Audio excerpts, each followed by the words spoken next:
నుండి ఆదికాండ 33వ అధ్యాయం.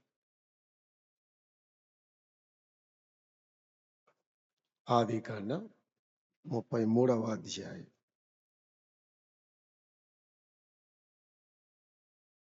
18, 19, 20 మనం చదువుకుందాం.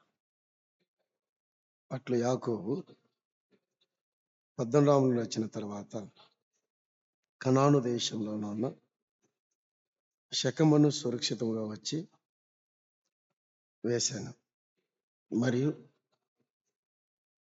భాగమును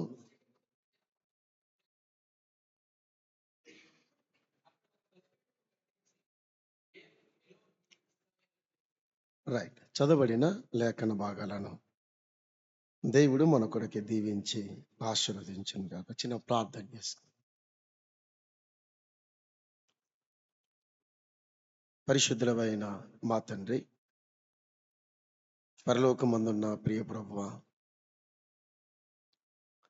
ఈ మధ్యాహ్న వేళ మీకు స్తోత్రాలు స్తుతులు చెల్లిస్తున్నా. మాకిచ్చిన రక్షణను బట్టి స్తుతిస్తున్నా. ఈ ఫ్యామిలీ కాన్ఫరెన్స్లో మీ సన్నిధిలో కూడి ఉండగా ఉదయకాలం మాతో మాట్లాడిన మాటలను బట్టి స్తోత్రాలు.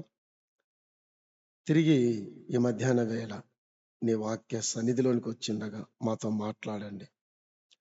మా కుటుంబాలు మేము ఎలా కట్టుకోవాలి, ఎలా కాపాడుకోవాలో మీ సహాయం అనుగ్రహించండి.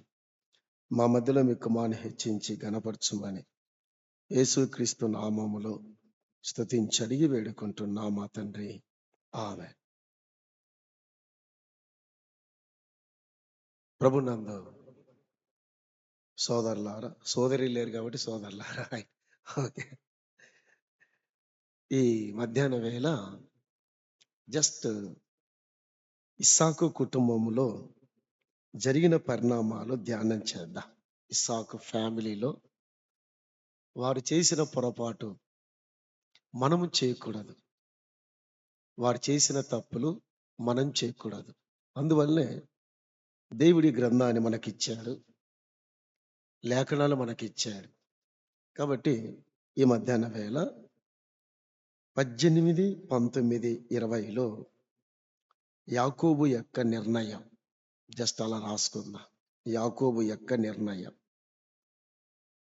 34వ అధ్యాయం మొదటి 2 వచనాల్లో యాకోబు యొక్క నష్టం, తాను తీసుకున్న నిర్ణయం కుటుంబానికి నష్టం కలగజేసింది.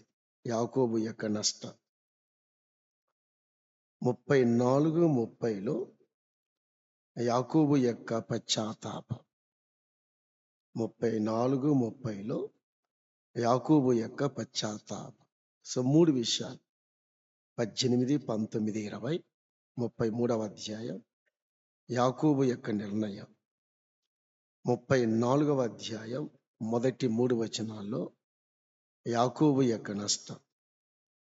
34, 30లో యాకోబు యొక్క పశ్చాత్తాపం. జస్ట్ వరకు మీరు రాసుకున్నా పర్లేదు. సరే, ఒకసారి మళ్ళా బైబిల్ చదువుదామా? నేను చదువుతున్నా. 33వ అధ్యాయం 18వ వచనం చూడండి. యాకోబు అట్లు యాకోబు పద్దనరాములో నుండి వచ్చిన తర్వాత, పరిశుద్ధాత్ముడు ఆ చిన్న పదాన్ని నొక్కి రాశాడు. ఏ పదం అది? పద్దనరాములో నుండి. సో పద్దనరాము అనగానే మనందరికీ బాగా పరిచయమైన పదం అది. వారి మామగారి ఊరు అనగా లాబాను ఊరు. అది ఏ ఊరది? లాబాను. ఏ ఊరది? పద్దనరాము. ఈ పద్దనరాము అనగానే 20 ఏళ్ళు అక్కడ ఉన్నాడు. ఎన్నేళ్ళు? 20 ఏళ్ళు. గుర్తుపెట్టుకుందాం. సింపుల్గా అసలు ఎందుకు వెళ్ళాడు యాకోబు పద్దనరాములోనికి? వెళ్ళవలసిన పని ఏమిటి, వెళ్ళవలసిన అవసరం ఏమిటో చూస్తే, ఇస్సాకు ఫ్యామిలీ అంతా కూడా దేవుని చిత్తంలో ఫెయిల్యూర్ అయ్యింది, అనగా విఫలమైంది. గుర్తుపెట్టుకుందాం. ఇస్సాకు కుటుంబం దైవ చిత్తం నెరవేర్చటంలో ఫెయిల్యూర్ అయ్యింది, విఫలమైంది. ఎలాగైంది? మనం చిన్నగా కుటుంబంలో యజమానులు కాబట్టి జాగ్రత్తగా విందాం. పిల్లలు కాకముందు ఇస్సాకు రిబ్కా ప్రార్థన చేశారు. ఏం చేశారు? బాగుంది. ఏం చేశారు? అందరు చెప్తున్నా.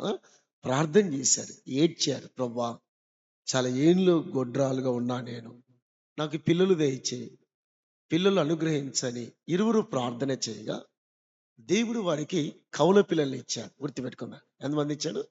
కౌలులు ఇచ్చారు. వారి పేర్లు ఏశావు, యాకోబు. సరే, పిల్లల్ని ఇచ్చిన తర్వాత ఇస్సాకు రిబ్కా వారు ఎలాగ పెంచాలో ప్రార్థన చేయలేదు. మనం చేసే తప్పు ఇది. కుటుంబ సభ్యులం భార్యాభర్తలుగా పిల్లలు దయచేయమని ప్రార్థన చేశాం, ప్రభు సన్నిధిలో వేడుకున్నాం, బ్రతిమలాడాం.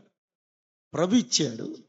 ఇచ్చిన తర్వాత వారు ఎలాగ పెంచాల, లేదా వారి ప్రభు సన్నిధిలోనికి ఎలా నడిపించాల, లేదా ప్రభు సన్నిధిలో ప్రభుకి ఎలా పరిచయం చేయాలో ప్రార్థన చేయలేదు మనం. కానీ ఒక కుటుంబాన్ని జస్ట్ పరిచయం చేసి వెళ్తారు. న్యాయాధిపతుల గ్రంథం 13వ అధ్యాయం 8వ వచనం చదవదమా? న్యాయాధిపతుల గ్రంథం 13వ అధ్యాయం 8వ వచనం. అందుకు మనోహ, నువ్వు పంపిన దైవజనుని మరలా మా యొద్దకు పంపి, అమార్చుడు పుట్టబోయు ఆ బిడ్డకు మేము ఏమేమి చేయవలెనో మీ బైబిల్లో అండర్లైన్ చేసుకోండి. ప్రభువా, మాకు నేర్పండి. Lord, teach us how to bring the my child. మా కుమారుని మేము ఎలా పెంచాలో, మా కుమారుని ఎలాగ నడిపించాలో, మా కుమారునికి మేము ఏమి అందచేయాలో మాకు నేర్పితే మా పిల్లలకు మేము నేర్పుతాం. కాబట్టి భార్యాభర్తలు సింపుల్గా ఇద్దరు కలిసి నాకు చేస్తారా? ఎన్ని గంటలు ప్రార్థన చేస్తున్నారు మీరు? ఏకాంతంగా భార్యాభర్తలు కలిసి 1 hour దేవుని సన్నిధిలో ప్రార్థన చేయకపోతే కుటుంబాలని అపవాది ఆడుకుంటారు. నేను మరలా చెప్తాను, ఏ భార్యాభర్తలు కలిసి మోకరించి దేవుని సన్నిధిలో ప్రార్థన చేస్తారో వారి పిల్లల్ని దేవుడు బహుగా దీవిస్తాడు, ఆశీర్వదిస్తాడు. కనీసం మీరు పడకకి వెళ్ళక ముందుగా భార్యాభర్తలు ఒక అరగంట మోకరించి ప్రార్థన చేయండి. మీకు సమయం దొరకపోవచ్చు ఈ ఆధునిక యుగంలో, ఈ కంప్యూటర్ యుగంలో, ఈ సాంకేతికలో, బట్ సమయం దొరికితే ఎక్కువగా ప్రార్థన చేయండి. భార్యాభర్త చూడండి, ఇద్దరు కలిసి ప్రార్థన చేశారు. అక్కడ ఒకరుగా పర్సనల్గా ప్రార్థన, అది వేరే సంగతి. బట్ కుటుంబంగా భార్యాభర్తలు కలిసి ప్రార్థన చేయడం, కలిసి వేడుకోవడం, కలిసి ప్రభు సన్నిధిలో అడగడం. న్యాయాధిపతుల గ్రంథంలో మానోహ భార్య ఇరువురు దైవ సన్నిధిలో మోకరించారు. అటు అనుభవం మీకుందా? మీకు మీ బెటర్ ఆఫ్ ఉందా? నిజమేనా? ఆ అనుభవం లేకపోతే ఇక ఇప్పుడు నుండైనా, ఈ రాత్రి నుండైనా కలిసి ప్రార్థన చేయడం. కుటుంబ ప్రార్థన అది వేరు, వారి పిల్లలు ఉంటారు. సో ఒక రకంగా చెప్పాలంటే జాన్ వెస్లీ తల్లి సూసన్న వెస్లీ పేరున్నారా? విన్నారు కదా? సూసన్న వెస్లీకి 12 మంది పిల్లలు. వారు నిద్రపోయిన తర్వాత భార్యాభర్తలు ఒక్కొక్క పిల్లవాని దగ్గర అరగంట ప్రార్థన చేస్తారు. 10ంటికి ప్రారంభమైన ప్రార్థన 4ంటికి ముగిస్తుంది. Amazing brother. కారణం, ఇంగ్లాండ్ దేశంలో పాపము పెచ్చుగా ఉన్న దినాలు అవి. ఇంగ్లాండ్ దేశంలో తిరుగుబాటు జరుగుతున్న దినాల్లో యోహాన్ వెస్లీ, సూసన్న వెస్లీ ఎక్కువగా ప్రార్థన చేశారు. ప్రతి పిల్లవాడి దగ్గర అరగంట ప్రార్థన చేశారు. మీకు ఆ అనుభవం ఉండాలి. ఫ్యామిలీ కాన్ఫరెన్స్లో అదే అనుభవం ఉండాలి. నిర్గమాకాండం 2వ అధ్యాయం, సింపుల్గా ఊరికెలాగ. నిర్గమాకాండం 2వ అధ్యాయం 2-3 వచనాలు చదువునైనా. ఆ స్త్రీ గర్భవతి అయి కుమారుని కని వాడు సుందరయునుట చూచి 3 నెలలు వాణ్ణి మోషే తల్లిని గురించి రాయబడింది ఇక్కడ. ఎవరి గురించి? ఎవరి గురించి? బట్ తండ్రిని గురించి రాయబడలేదు ఇక్కడ. ఏమైంది? తండ్రి మిస్ అయ్యాడా ప్రార్థనలో? ప్రభు సన్నిధిలో మిస్ అయ్యాడా? కాదు. బైబిల్ ఏం చెప్తుంది? మళ్ళా అపోస్తుల కార్యం 7వ అధ్యాయం 20 వచనం చూద్దాము. ఆ కాలమందు మోషే పుట్టెను, అతడు దివ్య సుందరుడై తన తండ్రి ఇంట 2:3లో తల్లి అన్నాడు. ఇక్కడ ఇక్కడ ఎవరి పేరు ఉంది? చూడండి. సో ఇద్దరు బాధ్యత. తల్లి అక్కడ రాయబడేది కొత్త నిబంధనలో తండ్రి. సో ఇద్దరు కలిసి ఏం చేశారు? ఎవరు పుట్టినప్పుడు? మోషే పుట్టినప్పుడు. వినండి, ఎవరు పుట్టినప్పుడు? సింపుల్గా అర్థం చేసుకో. మోషే పుట్టినప్పుడు మరణ శాసనం ఉంది, మరణ చట్టం ఉంది. బట్ ఇద్దరు బాగుందాం. సో తెలుగులో ఇలాగుంది, ఇంగ్లీష్లో in the sight of God ఉంది. దేవుని దృష్టిలో పిల్లవాడు ఎలాగ ఉన్నాడో తల్లిదండ్రులు రికగ్నైజ్ చేసి ప్రార్థన చేశారంట. Get the point? దేవుని దృష్టిలో పిల్లవాడు ఎలాగ ఉండబోతున్నాడో తల్లిదండ్రులు గుర్తించి ప్రార్థన చేశారు. అమ్రాము యెకోబేదులు. అందువల్లే స్పిరిట్ ఆఫ్ గాడ్, దేవుని ఆత్మ ఎలా చెప్తుంది? హెబ్రీలకు రాసిన పత్రిక 11వ అధ్యాయం 23వ వచనం. 11 చదివాను. మోషే పుట్టినప్పుడు అతని తల్లిదండ్రులు ఇరువురు ఏం చేశారు? వినండి, దేవునితో కమ్యూనికేషన్ పెంచుకున్నారు. ఏం పెంచుకున్నారు? కమ్యూనికేషన్ అంటే ఏమిటి? సమాచారం. హౌ ఇంపార్టెంట్ చూడు. ప్రభా, ఈ సమయంలో మాకు కుమారుని ఇచ్చాం, దేవుని మీద సనగలేదు, దేవుని మీద బాధపడలేదు, దేవుని మీద ఆవేదన చెందలేదు, దేవునికి చాలా దగ్గర అయ్యారు. రెండవది దేవునితో కమ్యూనియన్, దేవునితో సంబంధాలు పెట్టుకున్నారు. So communication, then communion. మూడవది కనెక్టివిటీ. 3. ఎవరు? అమ్రాము యెకోబేదులు. ఎప్పుడు? మరణ శాసనం ఉన్నప్పుడు, మరణ చట్టం ఉన్నప్పుడు. ఈ 3 మన పిల్లల విషయంలో దేవునితో కమ్యూనికేషన్ ఉండాలి. ఎప్పుడు?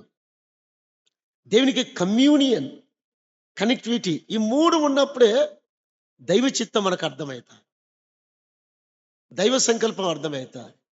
అందువల్ల మనోహ భార్య కమ్యూనియన్గా దేవుని దగ్గర, ప్రభా పుట్టబోయే బిడ్డకు మేమేమేమి చెయ్యాలా? ప్రభా మాకు పిల్లల్ని ఇచ్చావు, కుమార్తెలు ఇచ్చావు, కుమారులు ఇచ్చావు, వాట్ షెల్ వి డు?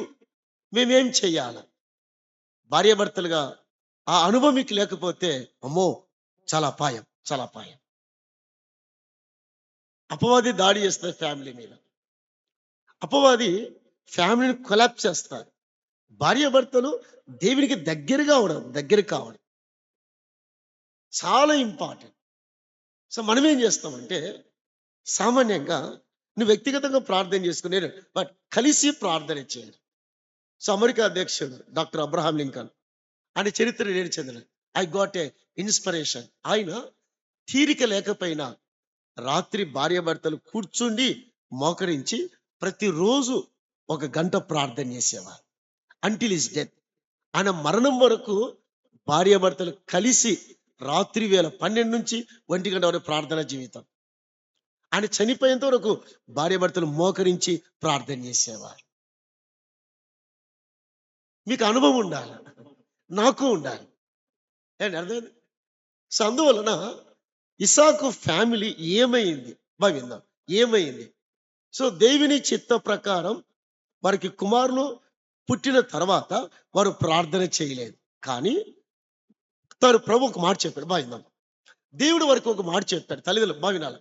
తల్లిదండ్రులకు ఏం చెప్పాడంటే, పెద్దవాడు చిన్నవానికి ఏమవుతాడు?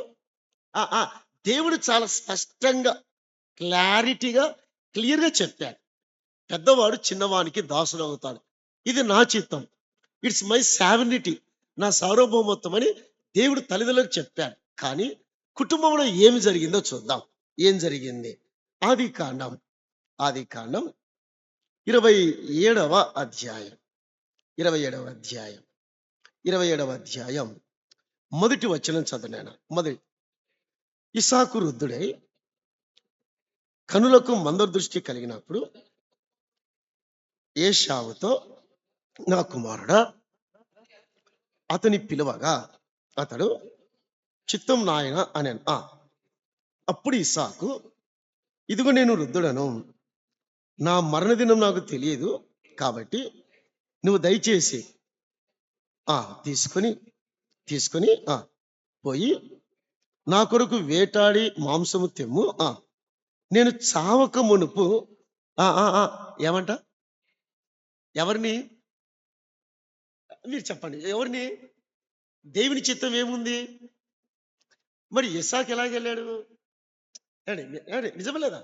Is right or wrong? మీరు చెప్తే ముందుకెళ్తా. Right or wrong? It's wrong.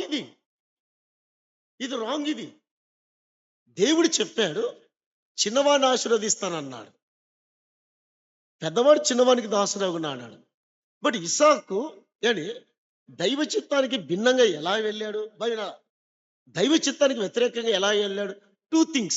ఒకటి, నేను వృద్ధుడను అన్నాడు. ఏమన్నాడు? ఐ బికేమ్ ఓల్డ్ మ్యాన్, ఇడ్చున్నాను, రైట్.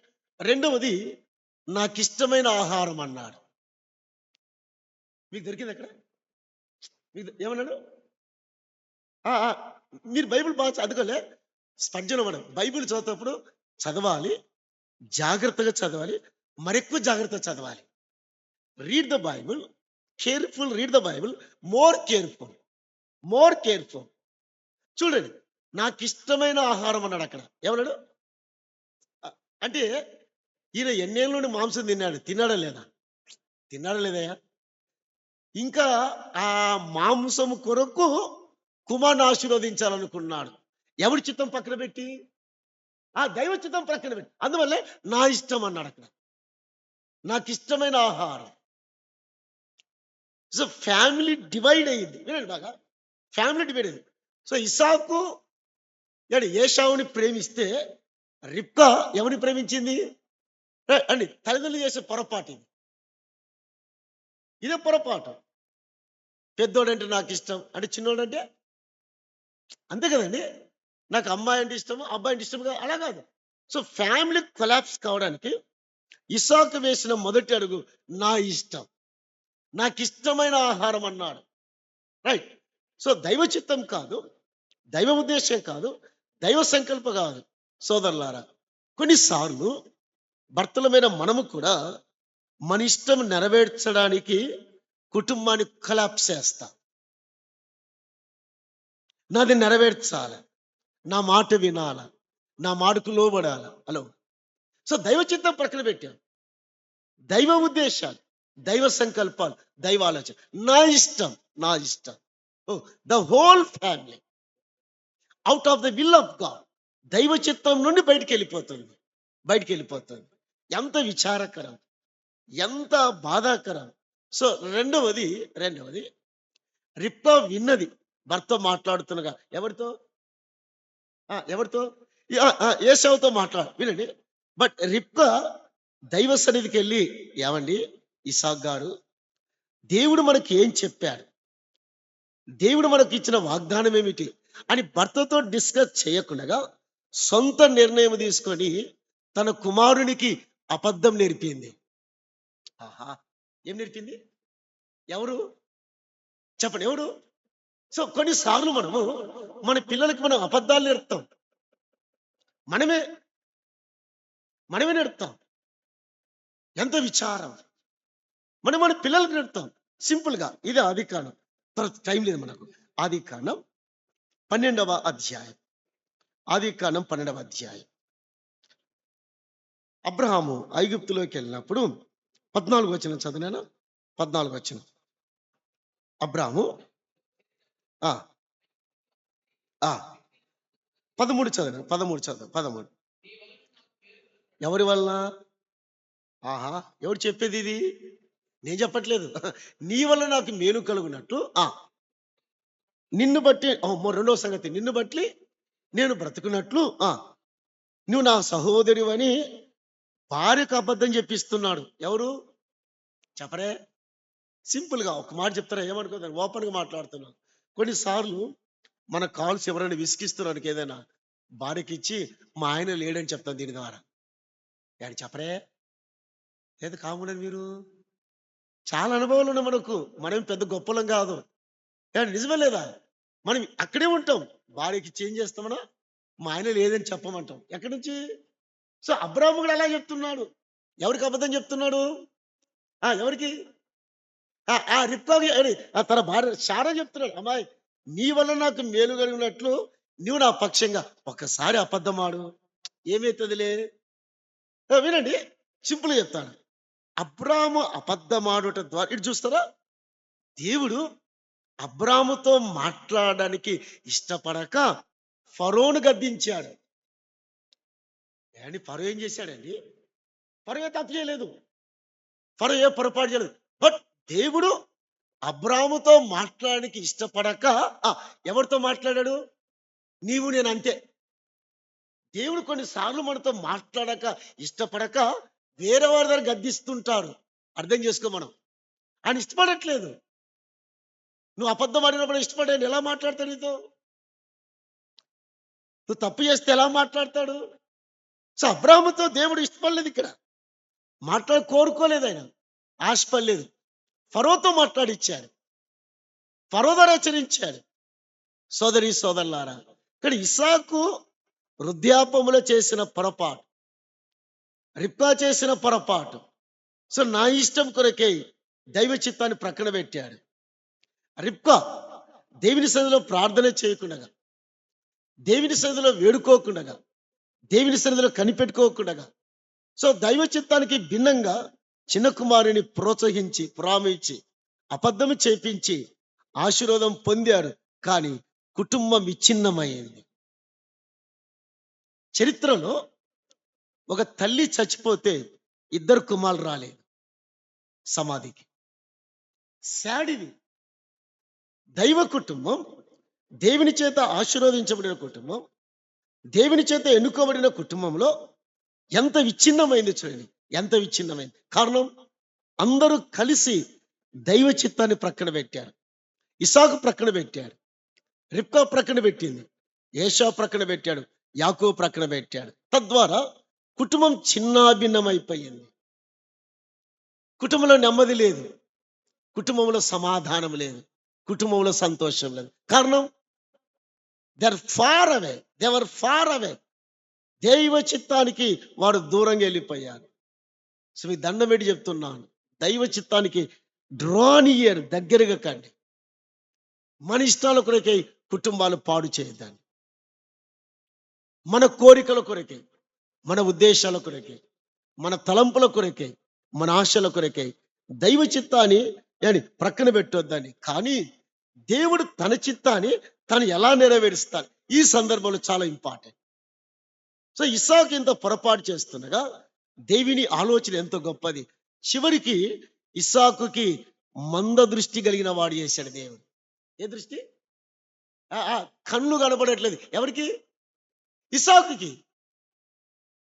దైవ చిత్తం తను ఎలా చేయాలో దేవుడు తన చిత్తాన్ని నెరవేరుస్తాడు. ఏ విధంగానైనా తన ఉద్దేశం నెరవేరుస్తాడు, తన సంకల్పం నెరవేరుస్తాడు. కాబట్టి దేవుడు ఎలా ప్రమేయమయ్యాడు చూడండి. కాబట్టి 20 ఏళ్ళు ఏశావు నుండి తండ్రి నుండి యాకోబు దూరంగా వెళ్ళిపోయాడు. 20 years. ఏం పోగొట్టుకున్నాడు యాకోబు 20 ఏళ్ళు? నంబర్ 1, దేవుని సన్నిధి కోల్పోయాడు. నంబర్ 2, దేవుని సహవాసాన్ని కోల్పోయాడు. నంబర్ 3, దేవుని స్వరాన్ని కోల్పోయాడు. ఈ 3 విషయాలు. దేవునితో కమ్యూనికేషన్ లేదు 20 years. దేవుని వాయిస్ లేదు, దేవుని స్వరం లేదు. మూడవది, దేవునితో సహవాసం లేదు. స్వరము లేదు, సహవాసం లేదు, సంబంధాలు లేవు. ఎన్నేళ్ళు? 20 years. 20 years. 20 ఏళ్ళు. హి హాడ్ ఎవ్రీథింగ్, అన్ని ఉన్నాయి యాకోబుకి, అన్ని ఉన్నాయి. బట్ దేవుని స్వరం ఎన్నడూ లేదు. దేవునితో సహవాసం లేదు, సంతోషం లేదు, సంబంధాలు లేవు లేవు లేవు. కారణం, తను చేసిన చిన్న పొరపాటు. ఎంత నష్టపోయాడు యాకోబు, ఆత్మీయంగా ఎంత వెనకబడిపోయాడు, ఎంత దిగజారిపోయాడు. ప్రియులారా, చిన్న మాట చెప్తాను. కానీ ప్రతి దేవుని కుటుంబం దైవ చిత్తాన్ని ఎరిగి ఉండటం, దైవ సంకల్పాలు అర్థం చేసుకోవడం, దైవ సంకల్పాలకు లోబడితే దేవుడు దీవిస్తాడు, ఆశీర్వదిస్తాడు. అది మ్యారేజ్ అయినా, మీ పిల్లల విషయాలు, వెదర్ ఎడ్యుకేషన్ అయినా అండి, వెదర్ ఏదైనా, బ్రవ్వ ఇది నీ చిత్తమా కాదా, అది అర్థమయ్యేంత వరకు వేచి ఉండడం, అది దీవెన, ఆశీర్వాదకరం. కానీ యాకోబు 20 ఏళ్ల తర్వాత ఎలా మార్పు నొందాడు? ఆది కాండం మళ్ళీ వద్దాం. ఆది కాండం 30వ అధ్యాయం 25వ వచనం చదవండి. 25వ వచనం. రాహేలు యోసేపును కనిన తర్వాత యాకోబు లాబానుతో, నన్ను పంపివేయము నా చోటికి. 20 ఏళ్ల తర్వాత ఈ రికగ్నైజ్ వాట్ ఈ లాస్ట్. తను ఏం పోగొట్టుకున్నాడో యాకోబు గుర్తించాడు. ఏమయ్యా, అంతేనా లేదా? నిద్రపోతున్నాను, అంతేనా లేదా? మీరు చేత ముందుకు వెళ్తారు, అవునా లేదా? ఎన్ని ఏళ్ళ తర్వాత? 20 ఏళ్ళ తర్వాత. ఇప్పుడు ఏమన్నాడు? సెన్మియవే, ఇక్కడి నుంచి నన్ను పంపేయి, నేను వెళ్ళిపోవాలా. ఎవరిని కన్న తర్వాత? ఓడ్ ఇంపార్టెంట్, యోసేపును కనిన తర్వాత. ఈ గ్రంథములో కుమారులను కన్న తర్వాత ఇద్దరు చేంజ్ వచ్చింది. ఎవరెవరికి? మీకు బాగా తెలుసు అనుకుంటా, మీ అందరు బాగా తెలుసు. సో ఆదికాండం 5:22లో అనోకు మెతూషలను కనిన తర్వాత ఎవరితో నడిచాడు? చూడు ఎంత ర్యాపిడ్ చేంజ్ చూడండి. అనోకు మెతూషలను కనిన తర్వాత ఎన్నేళ్ళు చెప్పరే? సున్న తీసేయండి. ఎన్నేళ్ళు? 30 ఏళ్ళు నడవట్లే మనం. ఆయన 300 ఏళ్ళు నడిచాడు. ఒక సున్న తీసేద్దాం. ఎన్నేళ్ళు? ఓ సున్న తీసేయండి. ఎన్నేళ్ళు ఇంకెంతుంది? 3 రోజులు నడవట్లేదు దేవునితో మనం. Real brother, real, I'm talking openly, frankly. 3 రోజులు దేవునితో సరిగా నడవట్లేదు. ఆ వ్యక్తి 300 ఏళ్ళు ఎలా నడిచాడు? ఒక భక్తుడు చెప్పాడు, దేవుడు కొన్ని షరతులు రాసుకొచ్చాడంట. ఆయన మాట, దానికి సిగ్నేచర్ చేయి అనోక్ అంటే సిగ్నేచర్ చేశాడు, దేవుడు చేశాడు. అందువల్ల ఆమోసు గ్రంథం 3:2లో సమ్మతింపకుండా ఇద్దరు కూడి, అంటే వారిద్దరి మీద ఏం జరిగింది? అగ్రిమెంట్ జరిగింది. ఏం జరిగింది? ఒప్పంద కరారు. ఏం ఒప్పందం? నడవడం. లోకం చెడిపోయి ఉండగా, అంటే లోకము దేవుని తీర్పు దగ్గరగా ఉండగా, ప్రభువా నేను నా కుటుంబం నీతో నడుస్తాం, లైక్ ఏ యెహోషువ. They agreement, they hard agreement. నేను నా పిల్లలు నీతో నడుస్తాం, నీతో ప్రయాణం చేస్తాం. హనోకు లెమెకు మెతూషల నోవహు, ఆ జీనియాల చూస్తే ఆ కుటుంబం అంతా కూడా దేవునితో నడిచారు. What agreement. అలాగైతే దేవునితో మనం ఏదైనా అగ్రిమెంట్ చేసుకున్నామా? ప్రవ్వా నేను, నా భార్య, నా పిల్లలు నీ మందిరానికి ఆలస్యం రాము. అగ్రిమెంట్ జరిగిందా మీకేమన్నా? చెప్పరే? జాన్ హెడ్డింగ్, ఆ బ్రదర్ అండ్ సంఘంలో పెద్ద ప్రొఫెసర్, మ్యాథమెటిక్స్ ప్రొఫెసర్, లండన్లో ఆక్స్ఫర్డ్ యూనివర్సిటీలో 12 మంది పిల్లలు. ఆయనకు ఎంతమంది? మనం ఎందరం వచ్చాము ఇప్పుడు? 70 కిలోమీటర్లు. 70 కిలోమీటర్లకు ఆరాధనకి వెళ్ళేవాడు. ఏ రోజు కూడా ఆరాధనకు ఆలస్యం రాలేదు తన పిల్లలతో. Amazing brother. ఏ రోజు బైబిల్ స్టడీ మిస్ కాలేదు 12 మంది పిల్లలు. ఏ రోజు విజ్ఞాపన మిస్ కాలేదు 70 కిలోమీటర్లు. They made a covenant. మనము మన పిల్లలం. ఉందా మీకు అగ్రిమెంట్? సో యాకోబు ఏసేపును కనిన తర్వాత దేవునితో కమ్యూనికేషన్ కోసం వస్తున్నాడు. కమ్యూనియన్, కనెక్షన్ ఏర్పరచుకోవాలి. అలాగైతే తను తీసుకున్న నిర్ణయం సరైనదే కాదా? ఎలా గుర్తుపట్టాడు యాకోబు? చూద్దాం ఎలా గుర్తుపట్టాడు. ఆదికాండం 31వ అధ్యాయం 3వ వచనం చదువుదాం. 3వ వచనం. అప్పుడు యెహోవా, నీ పితరుల దేశమునకు నీ బంధువుల యొద్దకు తిరిగి వెళ్ళుము, నేను నీకు తోడే. ఆ మాట చూడండి, మళ్ళీ చదువు తమ్ముడు. అక్కడ అప్పుడు ఎప్పుడు ఎప్పుడు ఆ డెసిషన్ తీసుకున్న తర్వాత, అంతేనా? అవునా కదా? అప్పుడు ఇంపార్టెంట్ చూడు, ఎంత చిన్న పదం. ప్రభా, లాబాను గారు మా తండ్రి ఇంటికి వెళ్తాను, కనానుకి వెళ్తాను, బేతేలుకి వెళ్తాను. సో తీసుకున్న తర్వాత ఒకటి ప్రామిస్, ఈ గాడ్ ద ప్రామిస్ ఏంటి? నేను నీకు తోడే ఉంటాను. దేవుడు చూడండి, దైవ చిత్తానికి మనం తల వంచి అప్పగిస్తుంటే దేవుని వాగ్దానం మనతో ఉంటుంది. అది మనం ఉదయకాలం మనం విన్నాం పిఎస్ స్వామి గారి ద్వారా. నేను గతంలో ఉన్న దేవుని ఇప్పుడు ఉంటాను, ఐ విల్ నాట్ చేంజ్. నేను మార్పును ఉన్నాను. భూతకాలం ఉన్నవాడిని వర్తమానంలో కాలం ఉంటా, వర్తమానంలోని భవిష్యత్తులో ఉంటాను. I will never change. నేను ఎన్నడూ మార్పును ఉన్నాను. మార్పు. నేను 28లో నీతో చెప్పాను, నీకు తోడుగా ఉంటాను అన్నాను. సో మరలా నీకు చెప్తున్నాను, నా చిత్తానికి దగ్గరికి వచ్చావు, ఐ విల్ గివ్ ప్రామిస్. నీకు భద్రత ఇస్తాను నేను అని, నేను నీకు వాగ్దానం చేస్తాను. రైట్. రెండవదిగా ఆదికాండం 32వ అధ్యాయం మొదటి వచనం. త్రోవని వెళ్ళుచున్నగా రైట్, ప్రొటెక్షన్ ఇస్తున్నాడు దేవుడు. ఒకటి ప్రామిస్, రెండోది ప్రొటెక్షన్. దేవదూతలు అన్నాడు. ఏ దూతలు? Amazing brother.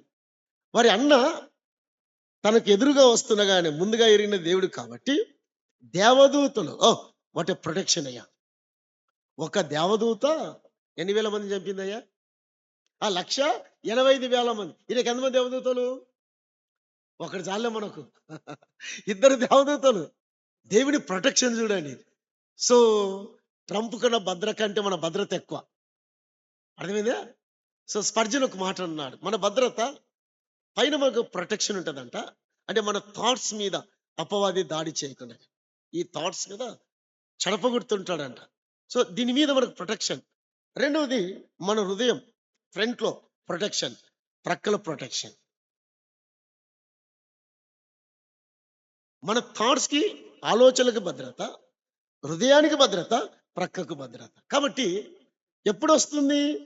దైవ చిత్తానికి మనం అప్పగించుకున్నప్పుడు. రైట్. ఒకటి ప్రామిస్, రెండోది ప్రొటెక్షన్, మూడవదిగా ఇదే 32వ అధ్యాయం 26వ వచనం చూద్దాము. ఆయన తెల్లవారుచున్నది గనక నన్ను పోనీము అనగా అతడు, నీవు నన్ను ఆశీర్వదించునే. సో మూడవది బ్లెస్సింగ్స్.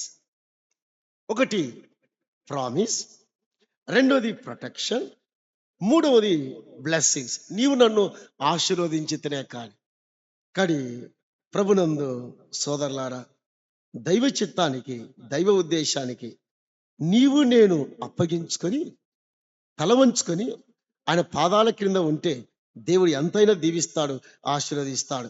క్రొత్త నిబంధనలు కొలస్సీలకు రాసిన పత్రిక 4వ అధ్యాయం. మనం ఎందరూ ఫెయిల్యూర్ కాకూడదని ఎలా రాయించాడు. 4వ అధ్యాయం 12వ వచనం. 4:12. మీలో ఒకడును క్రీస్తు యేసు దాసుడైన మీకు వందనములు చెప్పుచున్నాడు.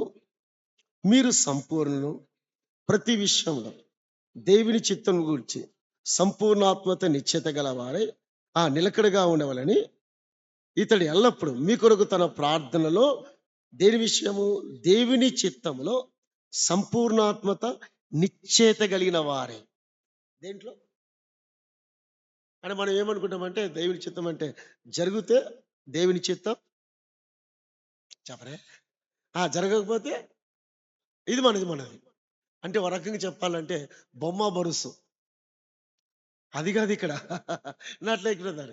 ప్రతి విషయంలో స్టెడ్ ఫాస్ట్, సంపూర్ణాత్మత నిశ్చయిత కలిగిన వారే ఉండండి. అంటిల్ ప్రభు మనతో మాట్లాడి తన చిత్తాన్ని బయలుపరిచేంత వరకు ప్రార్థనలో పోరాడండి. అలాగైతే యాకోబు అలాగా దైవ చిత్తాన్ని తెలుసుకొని ఎక్కడికి వచ్చాడు? Come to the point. ఆది కాండం 33వ అధ్యాయం. 33వ అధ్యాయం 18వ వచనం. 18. అట్లు యాకోబు పద్దనరాములో నుండి వచ్చిన తర్వాత కనాను దేశంలో షెకెము ఊరికి వచ్చి ఆ ఊరి ముందర గుడారములు వేసిన. రైట్, 3 విషయాలు. షెకెమునకు వచ్చి ఏం చేశాడు? 1, గుడారాలు వేశాడు. 2వది పొలము కొన్నాడు. 3వది బలిపీఠము కట్టాడు. ఏ ఊర్లో? చెప్పండి, అందరూ చెప్పారా? షెకెములో. ఎవరు? యాకోబు. ఏమండి ఇది చూస్తారా? చిన్న మాట అడుగుతాను, చిన్న సింపుల్ గా. యాకోబు వెళ్ళవలసింది బేతేలుకి వెళ్ళాలి. ఎక్కడికి వెళ్ళాలా? ఎక్కడ ఆగాడు? షెకెములో ఆగాడు. కానీ మన పితరులకు 3 మంచి అలవాట్లు ఉన్నాయి. అంటే అబ్రహాంకైనా, ఇస్సాకుకైనా, యాకోబు ఏం అలవాట్లు? వారు ఎక్కడికి వెళ్ళినా బలిపీఠాలు కట్టుకుంటారు. ఏం కట్టుకుంటారు? దేనికి? 1 ఆరాధన, 2 సహవాసం, వర్షిప్ అండ్ ఫెలోషిప్. ఎక్కడికి వెళ్ళినా బలిపీఠాలు కట్టారు. 2వది ఎక్కడికి వెళ్ళినా బావులు త్రవ్వారు. ఎవరు? ఇస్సాకు. కాబట్టి బావులు దేనికి సాదృశ్యం? వాక్యానికి సాదృశ్యం. 3వది ఎక్కడికి వెళ్ళినా స్తంభాలు నాటాడు యాకోబు, సాక్ష్యం.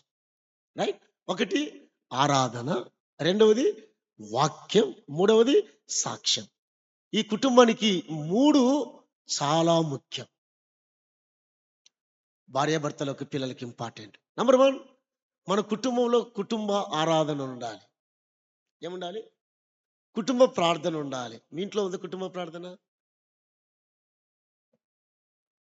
ఏడబ్ల్యూ పింక్ ఒక మాట అన్నాడు, ఏ కుటుంబంలో కుటుంబ ప్రార్థన లేకపోతే అని చెప్తూ, ఒక బిల్డింగ్ కి రూఫ్ లేకపోతే ఎట్లా అందవికారంగా కనబడుతుందో, ఏ కుటుంబంలో కుటుంబ ప్రార్థన లేకపోతే ఆ కుటుంబం అందవికారం అన్నాడు. నిద్రపోతున్నట్టు మీరు. ఇంకో మెసేజ్ ఉంది మీకు. ఏంది? కుటుంబ ప్రార్థన లేకపోతే ఎలాంటిదండి? అంద ఏడబ్ల్యూ పింక్ చాలా ఫేమస్ రైటర్ ఆయన. కుటుంబ ప్రార్థన ఉందా మీ ఇంట్లో? ఇది చాలా ఇంపార్టెంట్. కనీసం తెల్లవారుజామునైనా కుటుంబ ప్రార్థన పెట్టుకోండి. మీరు మీ పిల్లలు ఎగ్గొట్టి దేవుని పాదాల దగ్గర కూర్చోండి. యోబులాగుందాం మనం, యోబులాగుందాం. యోబు తన పిల్లలు చచ్చిపోయేంత వరకు పిల్లలకు నేర్పింది ఏమిటంటే కుటుంబ ప్రార్థన నేర్పాడు. చచ్చిపోయేంత వరకు పిల్లలు 10 మంది పిల్లల్ని ఆ బలిపీఠం దగ్గర పిలిచి మాట్లాడేవాడు యోబు. ఆస్తిపరుడు, కోటీశ్వరుడు. ఇప్పుడున్న కోటీశ్వరుల కంటే కోటీశ్వరుడు యోబు. బట్ తన కుటుంబంలో కుటుంబ బలిపీఠం, కుటుంబ ప్రార్థన. సరే, యాకోబు ఈ 3 విషయాలు నంబర్ 1 గుడారాలు ఏమి చూపిస్తుంది? యాత్రికుని చూపిస్తా ఉంది. గుడారం దేని చూపిస్తుంది? యాత్రికుడు. రైట్. సోజర్నర్, యాత్రికుడు, పరదేశుడు. కాబట్టి ఇది చూపిస్తుంది. రైట్. 2వది పొలాన్ని కొన్నాడు. ఏ ఊర్లో? చెప్పండి, ఏ ఊర్లో? ఎందుకు పొలాన్ని కొంటారు? మీరు ఇల్లు కొంటారు కదండి, దేనికి? నివాసం ఉండడానికి. ఈయన పొలం కొన్నాడు. తనకి ఎంతమంది పిల్లలు? 12 మంది మగ పిల్లలు, ఒక అమ్మాయి. వాళ్ళ భవిష్యత్తు ఆలోచించాడు. ఎవరు? ఏ తండ్రైనా ఆలోచిస్తారు, తప్పనట్లేదు. కానీ పొలము కొన్నాడు. 3వది ఏం కట్టాడు? బలిపీఠం కట్టి ఏ పేరు పెట్టాడు చూడండి అక్కడ. ఏ పేరు పెట్టాడు? ఏల్. అంతవరకు బాగుంది. పక్కన ఏ పేరు ఉంది? ఆయన పేరు ఎందుకు పెట్టారయ్యా? బైబిల్ బాగా చదువుతాం చూడండి. ఎలోహిం. అంతవరకు బాగుంది. ఇస్రాయేల్ ఎవరి పేరు అది? చెప్పరే, దేవుడి పేరు కదా అక్కడ. ఎవరి పేరు అది? యాకోబు పేరు అది. యాకోబు పేరు అనగా ఇగో బయటకు వచ్చింది. నేను కట్టాను, నేను చేశాను, నేను స్థాపించాను. ఓ, మనలో కూడా ఏముంటది అప్పుడప్పుడు? చెప్పరేమి? తమ్ముడు ఇగో లేనివాడు చేయొద్దండి. ఏది ఎవరు చేయొత్తట్లేదు? ఉందా లేదా? ఇది చెప్పరు, మీరు ఏది చెప్పట్లేదు. ఇగో ఉందా లేదా? ఇగోని సమాధి చేయాలి మనం. ఇగోని సమాధి చెప్పాల. మనకి ఛాన్స్ దొరికింది అనుకో, లోబడి ఉండండి భర్త భార్యలారా అంటాం మనము. నిజమేనా?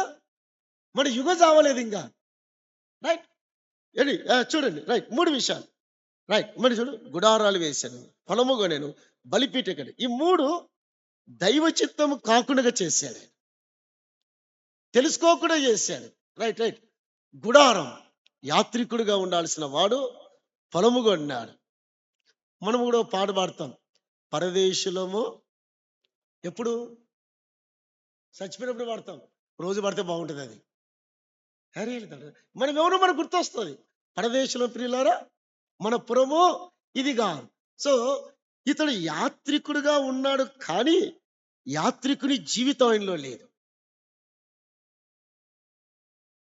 కనీసం వారి పితరుడైన లోతు నుంచి కూడా పాఠం నేర్చుకోలేదు యాకోబు. చూడండి, లోతు అబ్రాహాముతో ఉన్నాడు. వినండి, అబ్రాహాముకు ప్రత్యక్షమైన దేవుని లోతు చూశాడు. అబ్రాహాముకి ఇచ్చిన వాగ్దానాన్ని లోతు విన్నాడు. అన్ని బాగున్నాయి, కానీ లోతు సొదములోకి వెళ్ళాడు. ఏమెళ్ళాడు? అబ్రాహాముతోనే ఉన్నాడు.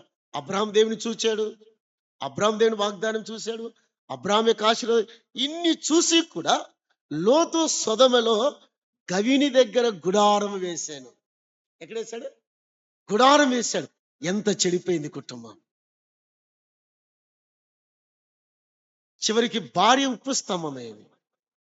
ఇద్దరు ఆ అమ్మాయిలు అక్రమ సంతానం కన్నాడు. ఎంత నష్టం, ఎంత నష్టం. మరి యాకోబుకి ఈ సంగతి తెలిసి కూడా, ఈ సంగతి ఎరిగి కూడా, మరి యాకోబు ఎలా కొన్నాడు శెకెములో పొలం? ఎవరి దగ్గర? హమోరు కుమారుడైన రాజు దగ్గర కొన్నాడు. నేను ఒక మాట అడుగుతాను, పొలము కొనేటప్పుడు లావాదేవీలు జరుగుతావా లేదా? మీరు చెప్తే ముగిస్తారు. అక్కడ లావాదేవీలు జరుగుతలేదా? అంటే యాకోబు కుటుంబ సభ్యులు అక్కడికి వెళ్ళడం, ఆ ఆ ఆ, ఆ కుటుంబ సభ్యులు ఇక్కడికి రావడం. ఈ సందర్భములోనే హామోరు కుమారులు దీనాను చూశారు.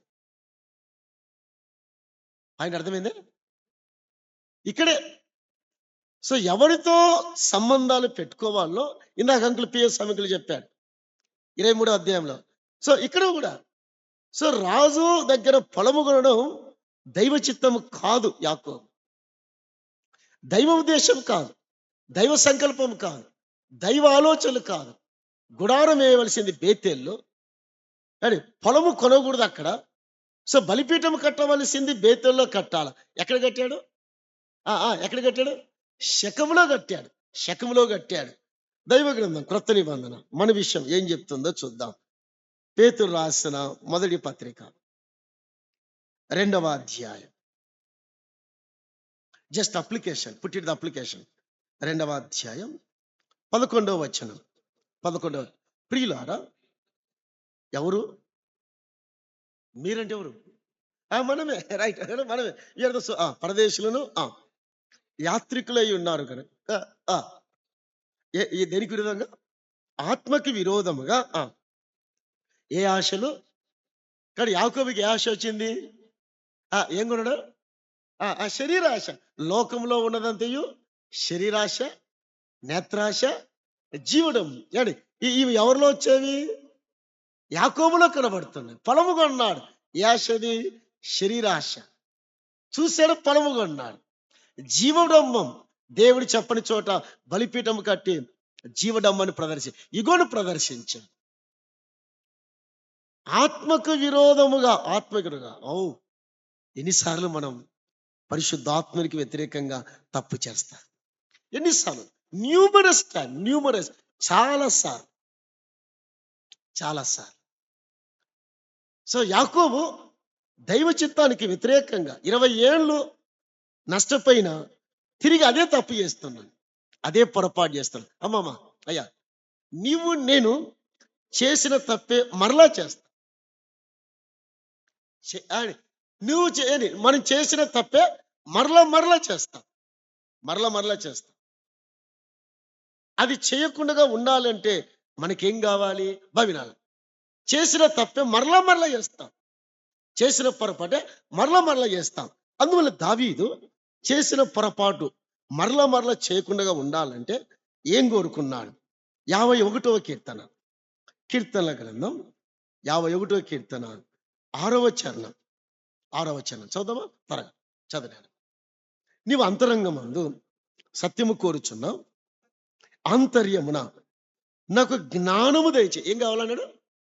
ఎందుకు జ్ఞానం చేయాలా? ఎందుకు మనకు ఆంతర్జ్ఞానం కావాలా? ఇంటర్నల్ గా మనకు విజయం ఎందుకు అవసరం? పాపము చేయకుండా ఉండడానికి. దావీదు చేసిన తప్పే మరలా చేసే అవకాశం ఉంది కాబట్టి ఆంతర్యమున ఏం కోరుకున్నాడు? ధనాన్ని కోరుకోలేదు, ఆస్తి కోరుకోలేదు. ప్రవ్వా, నేను చేసిన తప్పే మరలా చేస్తాను, మరలా చేస్తాను. నేను అలా చేయకుండా ఉండడానికి నా ఆంతర్యమున నీ జ్ఞానం దయచే. యాకోబు 20 ఏళ్ళు నష్టపోయాడు, వెనకబడిపోయాడు, తిరిగి అదే తప్పు చేశాడు. పొలము కొన్నాడు, కానీ ఆ కుటుంబంతో అదే ఫిలిస్తీన్లతో సంబంధాలు ఏర్పరచుకున్నాడు, సహవాసాన్ని పెంచుకున్నాడు. తాను తీసుకున్న నిర్ణయం కుటుంబాన్ని ఎంత పాడు చేసింది. భర్తలారు మళ్ళీ చెప్తున్నాను, మన పిల్లల విషయంలో, మన వ్యక్తిగత విషయంలో, కుటుంబ విషయంలో మనం తీసుకున్న నిర్ణయం మన కుటుంబాలను శాసించకూడదు, మన కుటుంబాలను పాడు చేయకూడదు, మన కుటుంబాలని పతనాన్ని తీసుకెళ్ళకూడదు. సో తను తీసుకున్న నిర్ణయం దీనా చెడిపోయింది. ఎవరు చెడిపోయారు? సో పెళ్లి కాకముందే పవిత్రతను పోగొట్టుకుంది దీనా. ఇద్దరు పిల్లలు సిమ్యోను, లేవి నరహంతకులయ్యారు. ఎవరి నిర్ణయం చెప్పరే? యాకోబు నిర్ణయం. యాకోబు కుటుంబానికి ఎంత నష్టం కలగజేసి, ఎంత నష్టం. చివరికి కుటుంబం ప్రాణాన్ని అరచేతిలో పెట్టుకుంది. సో ప్రభు మనతో మాట్లాడుతుండగా అప్లికేషన్, నువ్వు తీసుకున్న నిర్ణయం నీ కుటుంబాన్ని పాడు చేయకూడదు, నీ కుటుంబాన్ని శాసించకూడదు. అననీయ సప్పీర తీసుకున్న నిర్ణయం ఇద్దరు చావుకు గురైపోయారు. ఎక్కడ చచ్చిపోయారు? దేవాలయాలు చచ్చిపోయారు. ఎవరు? విశ్వాసులు, అవిశ్వాసులు కాదు, అన్యులు కాదు వాళ్ళు. సో భార్యాభర్తలు తీసుకున్న నిర్ణయం వారి మరణానికి గురి చేసింది. అబ్రాహాము తీసుకున్న నిర్ణయం ప్రపంచానికి చిచ్చు పెట్టింది. తీవ్రవాదులు ఎలాగొచ్చింది అందరి తమ్ముడు. సో మనం తీసుకున్న నిర్ణయాలు మన కుటుంబాలు పాడు చేయకూడదు, మన కుటుంబాలు నాశనం చేయకూడదు. కానీ నమ్మదగిన దేవుడు, కృపగల దేవుడు. కానీ అదే 34:30లో యాకోబు పశ్చాత్తాపడ్డాడు. ఏమడ్డాడు? ఆ చదువు, ఆ చదివి ప్రార్థన చేద్దాం. యాకోబు చదువు, చదువు ఒక్కసారి. అప్పుడు యాకోబు లేవిని చూచి